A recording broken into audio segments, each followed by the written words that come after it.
My name is Sophie Thompson, and I used to be the queen of Lincoln High, but now I'm the target. The girls here have turned on me, calling me every name in the book. Boyfriend, stealer, desperate skank, pathetic wannabe. They're vicious, whispering behind my back, but loud enough for me to hear. Did you hear? Sophie's trying to steal another one. She's so thirsty, she'd probably flirt with the janitor. The words cut deep, even when I try to act like they don't. My name is Sophie Thompson, and I was the queen bee of Lincoln High. With having both striking looks and an outgoing personality, I was the kind of girl everyone noticed. I had it all: friends, popularity, and every guy's attention, except for one, Aaron Mitchell. Ugh, it drove me nuts. He was all about books and deep conversations, not parties. Totally not a heartthrob, right? But there was a catch. He was into my sweet, quiet cousin, Emma. I mean, seriously? She's all reserved and nice while I'm over here trying to shine. It was beyond frustrating. How could Aaron choose someone so boring as Emma instead of someone as fun and popular as me? Determined to get Aaron's attention, I started flirting with so many guys at school, hoping to make him jealous. I did stuff like laugh a little too hard, toss my hair just right, and always made sure he was watching. But no matter what I did, Aaron remained friendly but distant, never giving me the attention I craved so badly from him.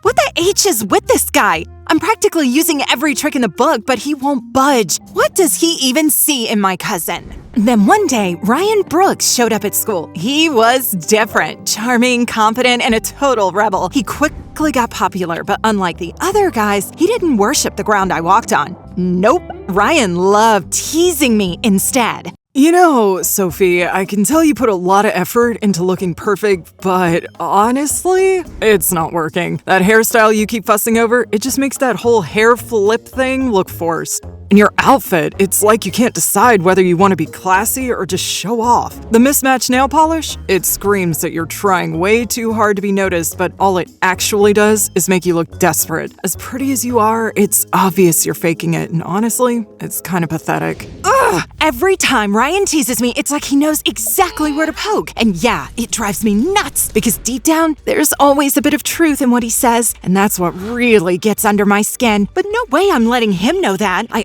always shoot back, trying to keep my cool. Well, at least I don't look like I just rolled out of bed.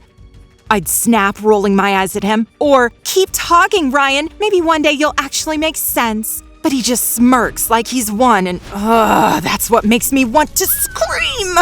Ryan was a total wild card, never played by the rules, and always knew just how to get under my skin. But as much as he drove me crazy, I found myself drawn to him. He was fun, and being around him made me feel like I could just be me, no faking it. Then, things at home went downhill fast. My parents, who used to be the richest in town, lost almost everything, and suddenly I had to pick up a part-time job at this little diner to help out. The last thing I expected was to see Ryan walking in wearing the same ugly uniform, ready to work. I knew his parents were well off, so it was obvious he'd only taken the job because of me. You know, it was kind of sweet, and we got closer during those late-night shifts, joking around and talking about everything. But even with Ryan around making life a little less miserable, I couldn't let go of my obsession with Aaron. No matter what, I was convinced that if I just found the right moment, Aaron would finally see me the way I wanted him to. I'm here for you, Sophie, so if you need anything, then just say the word. Ryan was being super sweet, but I kept pushing him away. I was totally obsessed with making Aaron mine. And honestly, I didn't care who I had to mess with to get it.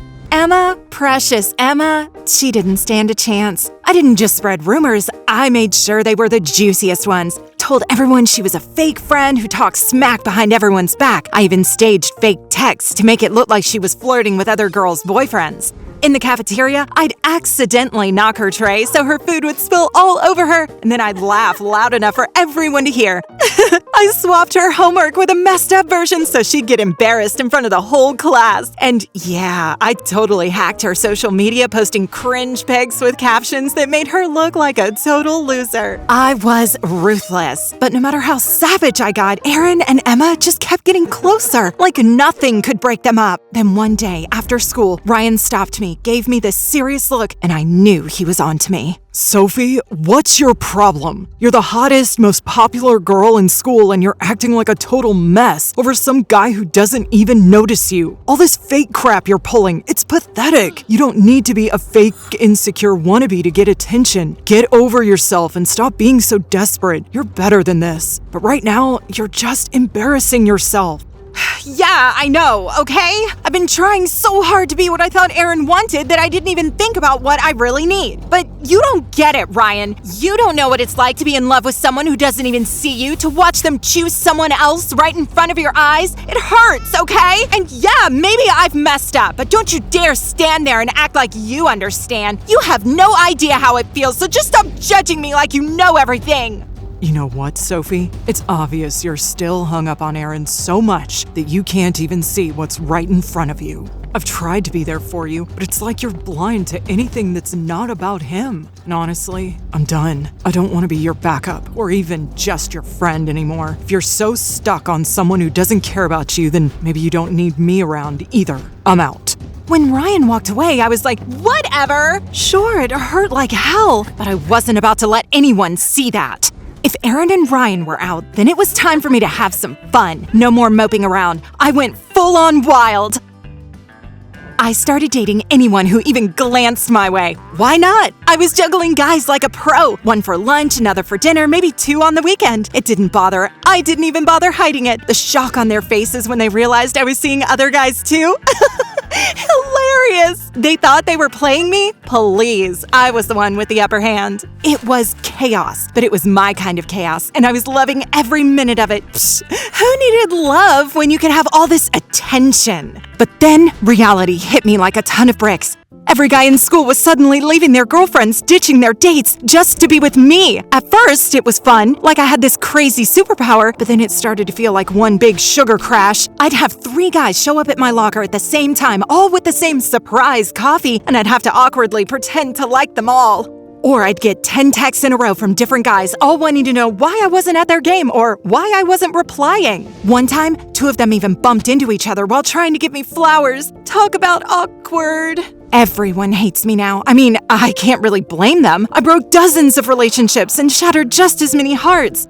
Now I've got no one to go with me to graduation night. It feels like I'm the most hated person at school. But you know what? I'm done hiding from what I've done. So I'm going to do the one thing that scares me the most. I'm going to stand up in front of the whole school and apologize. Not some vague sorry, not sorry thing, but a real honest apology. Graduation night. Everyone's celebrating and I'm the girl everyone hates. But instead of hiding, I handed the DJ a track and let my voice do the talking. Hey, it's Sophie. I know I messed up big time. I hurt a lot of people and ruined a lot of relationships because I was too focused on my own insecurities. I'm sorry for that. But let's be real, those guys who were with me, they're not innocent either. They weren't true to their partners, and we all played a part in this mess. I don't expect instant forgiveness, but I want you to know that I'm trying to be better. I see now how much damage I caused, and I'm done with the games. When the tape ended, the room was silent. Then slowly, people started clapping. It wasn't much, but it was a start. For the first time, I felt like I was on the right path. As the applause died down, I caught Ryan's eye.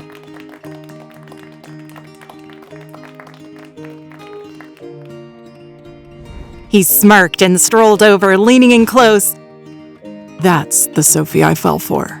So, ready to add me back to your dating list? He winked, and I couldn't help but laugh.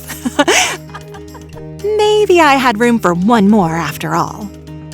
Be sure to subscribe, smash that like button, and tell us in the comments about your favorite bits of this story jumping out of a book.